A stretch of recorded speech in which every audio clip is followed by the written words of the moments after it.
Hello everyone, welcome to my channel logic Pathshala. My name is Himani Chauhan. आज की इस video में हम करेंगे पॉलिटी के एमसीक्यूज, यानी हमारा जो टॉपिक है वो आप सभी ने देख लिया है। मौलिक अधिकारों से संबंधित प्रश्न हम करेंगे। ये पार्ट आपका सेकंड है। इससे पहला हमने एक पार्ट इसका कर लिया है, उसमें हमने 25 क्वेश्चंस एमसीक्यूज के किए थे। आज भी कुछ इंपॉर्टेंट क्वेश्चन, ये जो क्वेश्चंस है ना, ये हर एग्जाम में पूछे गए हैं। ऐसा कोई एग्जाम नहीं जिसमें ये क्वेश्चन रिपीट नहीं हुए हों। और आपको देखिए, संविधान में कोई अलग से क्वेश्चन तो आएगा नहीं कि वहाँ पे कोई करंट तो चल नहीं रही है। तो संविधान के जो क्वेश्चंस हैं उनको पढ़ें, क्योंकि वही क्वेश्चन बार बार रिपीट होते हैं। तो ये आपके लिए एक सेशन चलाया जा रहा है जिसमें आपको जनरल नॉलेज के वो सारे क्वेश्चन हर सब्जेक्ट के कराए जाएंगे, जिसमें आपके क्वेश्चन एग्जाम में जो है बार बार रिपीट हुए हैं। तो वीडियो बिल्कुल स्किप ना करें, आप सभी के लिए वीडियो बहुत मददगार होगी, ये मेरी 100% श्योरिटी है। वीडियो ज़रूर देखें और पसंद आए तो लाइक शेयर एंड सब्सक्राइब करना बिल्कुल ना भूलें। नोटिफिकेशन बेल आइकन पर क्लिक करें, आपको वीडियो की नोटिफिकेशन प्रोवाइड होती रहेगी।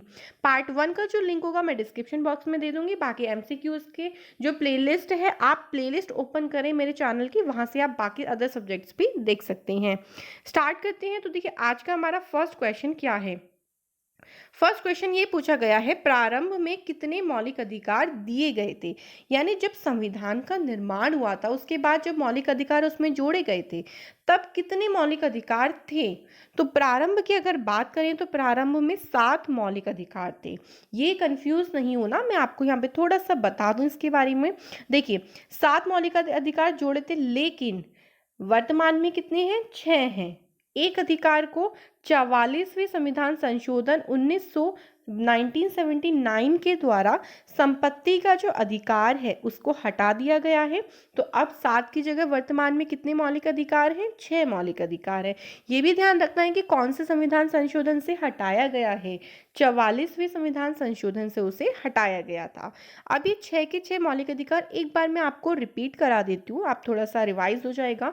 फर्स्ट है हमारे पास समानता का अधिकार, सेकंड आता है स्वतंत्रता का अधिकार, थर्ड आता है शोषण के विरुद्ध अधिकार, फोर्थ है धार्मिक स्वतंत्रता का अधिकार, फिफ्थ है संस्कृति तथा शिक्षा संबंधी अधिकार, और सिक्स्थ जो लास्ट है वो है संवैधानिक उपचारों का अधिकार।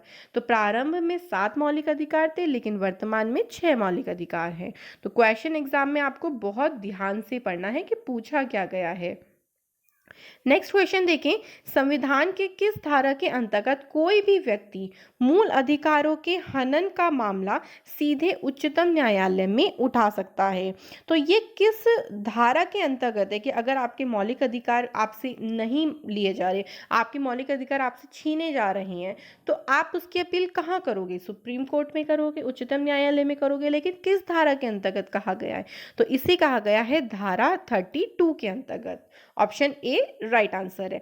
धारा 32 का मतलब क्या हो गया? अनुच्छेद 32, यानी कौन सा मौलिक अधिकार है? ये संवैधानिक उपचारों का अधिकार है।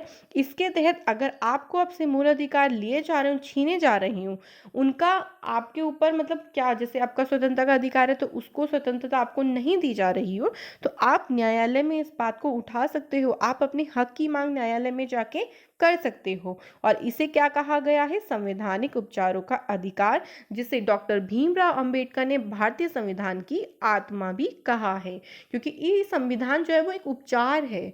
आपके मौलिक अधिकारों का यहाँ उपचार होता है, इसलिए इसे आत्मा कहा गया है। तो ध्यान रखना है, बहुत इंपॉर्टेंट क्वेश्चन है। और ये बहुत बार सीपीओ के एग्जाम में, एसएससी के सीजीएल एग्जाम में बहुत बार क्वेश्चन पूछा गया है। नेक्स्ट क्वेश्चन देखिए क्या है, उच्चतम न्यायालय के द्वारा कितनी प्रकार की रिटें जारी की जाती हैं। रिटें, ये रेटें नहीं है, रिटें हैं। उच्चतम न्यायालय ने कुछ लोगों के लिए ही रिट को जारी किया हुआ है, लेकिन कितने प्रकार की रिटें जारी करी हैं ये आपको यहाँ पर बताना है। तो देखिए, उच्चतम न्यायालय के द्वारा अगर हम बात करें तो 5 प्रकार की रिटें जो हैं वो जारी की जाती हैं। ऑप्शन क्या है इसका? आंसर क्या हो जाएगा? आंसर हो जाएगा इसका सी। तो देखिए, मैं उनके बारे में भी आपको थोड़ा सा बता देती हूँ। नाम आप जरूर ध्यान रखें, क्योंकि उनमें से पूछा जा जाता है कि निम्न में से कौन सी रिट ऐसी है जो उच्चतम न्यायालय जारी नहीं करता। तो आपसे इस तरीके से क्वेश्चन बना देगा, उसमें 3 ऑप्शन में तो रिटे का नाम लिखेगा और एक ऑप्शन में गलत वाला लिख देगा। तो उन रिट के बारे में आपको पता होना चाहिए कि 5 जो रिटें हैं वो कौन कौन सी हैं। सबसे पहली रिट का नाम है बंदी प्रत्यक्षीकरण। ये पहली रिट है जो ये धारा 32 के तहत इसको लागू किया जाता है, ये भी ध्यान रखना। सेकंड आती है परमादेश, इनके नाम थोड़े से ऐसे अटपटे से है लेकिन आपको ध्यान रखना पड़ेगा। थर्ड है प्रतिषेध, ये 3 हो गई। उसके बाद में देखिए इरेज कर रही हूँ, आगे लिखती हूँ। चौथी है अधिकार प्रक्षा, ये है फोर्थ रिट जो उच्चतम न्यायालय के द्वारा जारी की जाती है। उसके बाद 5वीं आती है उत्प्रेषण, ये है 5वीं रिट। तो 5 प्रकार की जो रिटें हैं वो उच्चतम न्यायालय के द्वारा जारी की जाती है। बहुत ही इंपॉर्टेंट क्वेश्चन है, एंड प्लीज ध्यान रखें क्वेश्चन को। फोर्थ क्वेश्चन देखिए हमारे पास क्या है, निम्न में से कौन सा जोड़ा अनुकूल नहीं है, यानी जो नीचे आपके में जो दिए गए हैं इनमें से कोई एक गलत होगा। अब क्या क्या दिया हुआ है, देखिए पहले में दिया है अनुच्छेद 14 विधि के अनुसार समानता, बिल्कुल सही है। अनुच्छेद 14 में हमें बोला है कि कानून के समक्ष सभी समान होंगे। अनुच्छेद 16 समान अवसर, यानी नौकरियों में सभी को समान अवसर दिया जाएगा, बिल्कुल सही बात है। उसके बाद देखिए अनुच्छेद 18 में बोला है सैनिक उपाधियों की अनुमति, यानी सेना में जो मेजर, जनरल, कर्नल जो बोला जाता है, तो इनकी उपाधियां इनके सम्मान में दी जाती हैं। ऐसा नहीं है कि बाकी लोगों से अलग दिखाने के लिए इनको उपाधियां दी जाती हैं, क्योंकि आर्टिकल 18 ये कहता है कि उपाधियों का अंत होगा, लेकिन सैन्य उपाधियां दी जाएंगी क्योंकि वहां पे वो बहुत अच्छा काम कर रहे हैं, तो उन्हें सम्मान देना भी तो जरूरी है। लेकिन जो अपने नाम के आगे श्री श्री श्री लगा देते हैं, कोई भी महाराज लगा देते हैं, तो ये उपाधि नहीं होगी। ऐसा नहीं होगा कि उच्च वर्ग के लोग अपने नाम के आगे श्री श्री श्री लगा के बोला जाएगा, तो वो उपाधियां नहीं होंगी, उन उपाधियों का अंत किया जाएगा, ये बोला है। तो इसमें कंफ्यूज नहीं होना। लेकिन जो ऑप्शन नंबर सी है, यानी अनुच्छेद 17, ये उपाधियों का समापन, ये गलत है, क्योंकि अनुच्छेद 17 में क्या बोला गया है, अस्पृश्यता का अंत, यानी छुआछूत का अंत होगा, कि जो अपर कास्ट है वो लोअर कास्ट को ऐसे नहीं बोलेगी कि छुआछूत है भाई तुम हमें छुओ मत, हम जो है वो मतलब गंदे हो जाएंगे या कुछ भी हो जाएंगे, ठीक है। तो ऐसा नहीं कहा जाएगा, आप छोटे मध्यम वर्ग के लोगों को ऐसा नहीं बोल सकते, क्योंकि ये जो छुआछूत था जो बहुत पहले चलता था, जब राजा महाराजाओं का जमाना था, जब बहुत ज्यादा इसका प्रचलन था। लोग एक दूसरे को छूते, जो अपर कास्ट था वो लोअर कास्ट छुआना भी पसंद नहीं करता था, तो ये अब समाप्त कर दिया है, इसे आर्टिकल 17 के तहत समाप्त किया गया है। तो आंसर इसका है ऑप्शन सी, क्योंकि ये जो जोड़ा है ये अनुकूल यानी सही नहीं है। तो इस तरीके से भी एग्जाम में क्वेश्चन बनते हैं, इसलिए आर्टिकल आपको सारे पता होने चाहिए। मैंने लास्ट वीडियो में मौलिक अधिकारों की फुल डिटेल वाली वीडियो का लिंक भी दिया है, आप जरूर चेक करें उस लिंक को। फिफ्थ क्वेश्चन है, भारतीय संविधान के अनुसार जीवन का अधिकार कैसा अधिकार है। हमारे भारतीय संविधान ने हमें जीवन का जो अधिकार दिया है वो कैसा अधिकार है, तो देखिए ये एक मौलिक अधिकार है, ऑप्शन नंबर सी। क्योंकि हमें जीवन अपने अनुकूल जी रहे हैं हम, तो ये हमारा मौलिक अधिकार है, तभी तो जी रहे हैं ना। अगर मान लीजिए आप पे कोई प्रतिबंध लगा दिया जाए कि भाई आप अपने आप आपका मन होता है जब आप जागते हो, आपका मन होता है जब आप सोते हो, आपका मन होता है जब आप काम करते हो, तो अगर आप पे ये प्रतिबंध लगा होता कि आपको इस टाइम जागना है, इस टाइम सोना है, तो क्या आप अपनी मर्जी से जीवन जी सकते थे? नहीं ना। तो जीवन का अधिकार भी एक मौलिक अधिकार है, और इसे आर्टिकल 21 के तहत ये बोला गया है कि सार्वजनिक रोजगार के मामलों में भी सभी को समानता बोली जाएगी। अगर हम अनुच्छेद 16 देखें तो उसमें बोला है कि स्वतंत्रता दी जाएगी, और अनुच्छेद 19 के तहत ये सारी चीज़ें देखिए हमें आर्टिकल जो दिए गए हैं ये क्या हमें बताता है कि आप अपना जीवन अपने अनुकूल जी सकते हो। तो काफ़ी सारे आर्टिकल्स जो है वो हमारे जीवन के ऊपर दिए गए हैं, इसलिए जीवन का अधिकार कैसा अधिकार है, एक मौलिक अधिकार है। नेक्स्ट क्वेश्चन देखिए, बहुत आसान क्वेश्चन है, आई होप सो सभी को इसका क्वेश्चन का आंसर पता ही होगा, मैं बहुत बार बता चुकी हूँ। 44वें संविधान संशोधन के अंतर्गत कौन सा विधिक अधिकार, विधिक का मतलब होता है कानून, कानून अधिकार बन गया है, तो ये बन गया है संपत्ति का अधिकार, जो कि पहले मूल अधिकार था जब संविधान में जोड़े गए थे अधिकार, लेकिन उसके बाद 44वें संविधान संशोधन से इसको कानूनी अधिकार बना दिया है, मौलिक अधिकार से इसको हटा दिया गया है। बाकी शिक्षा, समानता और काम का अधिकार ये सभी एक मौलिक अधिकार हैं। 7 क्वेश्चन देखिए क्या है, भारतीय संविधान में अल्पसंख्यकों को मान्यता किस आधार पर दी गई है। तो देखिए अल्पसंख्यक के बारे में थोड़ा आपको पता होना चाहिए कि अल्पसंख्यक क्या होता है। अल्पसंख्यक का मतलब है जिनकी संख्या कम हो, अल्प यानी कम, संख्यक यानी संख्या, जो ऐसे कुछ धर्म हैं जो संख्याओं में कम है, उनको अल्पसंख्यकों की गिनती में रखा गया है। तो अल्पसंख्यकों जो भारतीय संविधान में मान्यता दी गई है वो किस आधार पर दी गई है?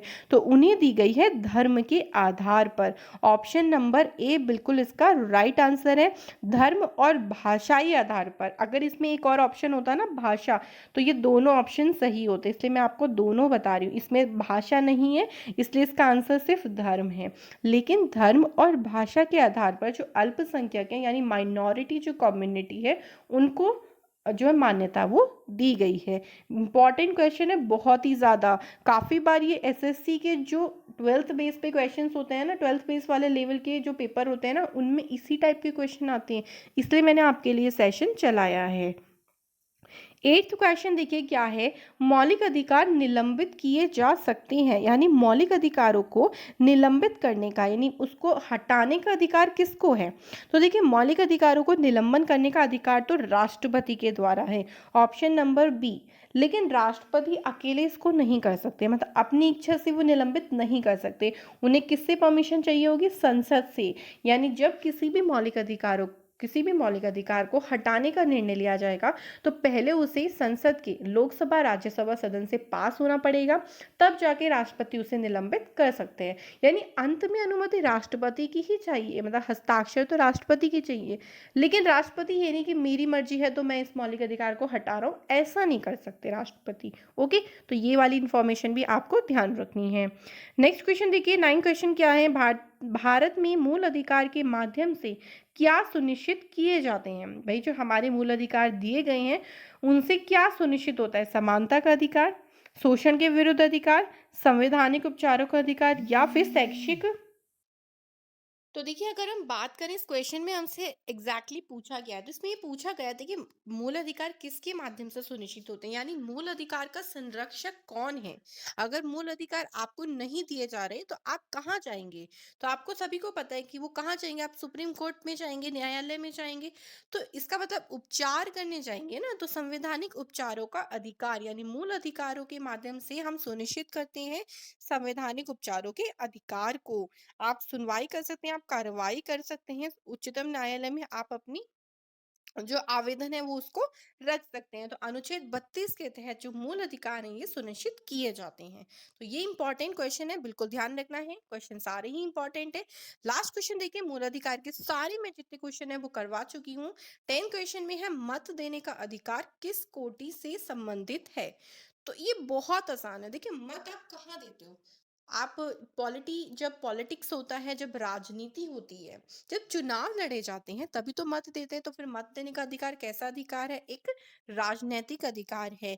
भारत की अगर बात करें वयस्क मताधिकार प्रणाली, उसमें क्या कहा गया है कि जो 18 वर्ष से ऊपर आयु के वयस्क लोग हैं वो सभी जो हैं वो मत दे सकते हैं। तो इसका प्रयोग जो यूथ है यानी जो वयस्क है वो क्या करता है? अपनी राजनीतिक इच्छा पूर्ति के लिए करता है कि उसे जिस कैंडिडेट को चुनना है वो उसको वोट करेगा। तो ये राजनीतिक अधिकार है, ना कि मौलिक अधिकार, ना नागरिक अधिकार, ना प्राकृतिक अधिकार।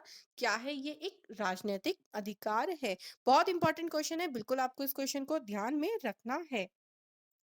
तो मौलिक अधिकार के जितने इंपॉर्टेंट क्वेश्चन बन सकते हैं वो सभी मैंने आपको करा दी हैं। लेकिन आपको मौलिक अधिकार के जो आर्टिकल सारे हैं 14 से लेकर 35 आर्टिकल, आपको सारे आर्टिकल पता होने चाहिए, क्योंकि आर्टिकल से भी क्वेश्चन आ जाता है कि भाई आर्टिकल 33 किससे संबंधित है, आर्टिकल 22 किससे संबंधित है। तो वो सारे आर्टिकल्स आप एक बार जरूर पढ़ें। बहुत आसान तरीके से मैंने बताया हुआ है, उन वीडियोस का लिंक मैं डिस्क्रिप्शन बॉक्स में दे दूंगी, आप ज़रूर वहाँ से चेक करें उन सभी वीडियोस को। तो हम मिलते हैं एक नए टॉपिक के साथ नेक्स्ट वीडियो में। देखते रहें मेरे चैनल को एंड प्लीज़ सब्सक्राइब ज़रूर करें, शेयर करें सभी के साथ, लाइक करें अगर आपको ये वीडियो मददगार लगती हो तो। मिलते हैं नेक्स्ट वीडियो में। Thank you and all the best सभी को फॉर योर सक्सेस।